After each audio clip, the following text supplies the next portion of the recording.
ચાણસ્મા નાગરિક બેંકની 60મી વાર્ષિક સાધારણ સભા મળી. યોજાયેલ સભામાં બેંક વિરુદ્ધ કાર્ય કરનાર સભાસદને દૂર કરવા બહાલી અપાઈ. ચાણસ્મા ખાતે આવેલ સુરાણી સંસ્કાર ભવનમાં ધી ચાણસ્મા નાગરિક સહકારી બેંક ચાણસ્મા શાખાની 60મી વાર્ષિક સાધારણ સભા બેંકના ચેરમેન તથા બોર્ડ ઓફ ડિરેક્ટર્સ તેમજ સભાસદોની ઉપસ્થિતિમાં મળી હતી, જેમાં બેંક કરેલ પ્રગતિની વિસ્તૃત માહિતી આપી હતી તથા ચાણસ્માના તેજસ્વી વિદ્યાર્થીઓને ઇનામ વિતરણ કરાયું હતું.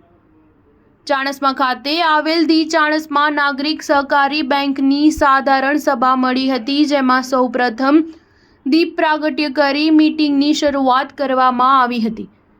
ત્યારબાદ તમામનું સન્માન કરાયું હતું. ત્યારે યોજાયેલ સભામાં બેંકના ચેરમેન રાજેન્દ્ર કુમાર પટેલે જણાવ્યું હતું કે ચાણસ્મા નાગરિક સહકારી બેંક હંમેશા પ્રગતિના પંથે જઈ રહી છે.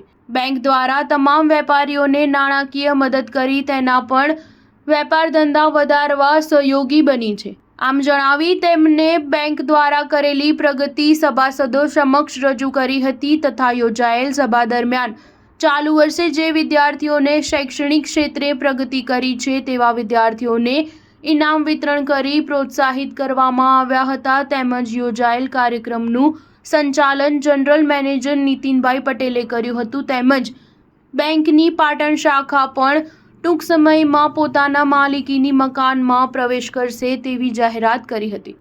યોજાયેલ સભામાં ધી ચાણસ્મા નાગરિક સહકારી બેંકના ચેરમેન રાજેન્દ્ર કુમાર પટેલ તથા બોર્ડ ઓફ ડિરેક્ટરો તેમજ બેંક સ્ટાફ સહિતના સભાસદો ઉપસ્થિત રહ્યા હતા. બેંક વિરુદ્ધ કાર્ય કરનાર સભાસદને દૂર કરવા બહાલી અપાઈ. તેમજ ચાણસ્મા ખાતે યોજાયેલી ધી ચાણસ્મા નાગરિક સહકારી બેંકની સાધારણ સભા દરમિયાન બેંકના સભાસદ નિમેશકુમાર કાંતિલાલ બેંક વિરુદ્ધ કાર્ય કરતા હોય તેમ જાણવા મળતા તમામ સભાસદોની હાજરીમાં તેમને સભાસદ પદેથી દૂર કરવા ઠરાવ કરવામાં આવ્યો હોવાનું બેંકના સૂત્રો પાસેથી જાણવા મળ્યું છે. Star news 7 Chanasma.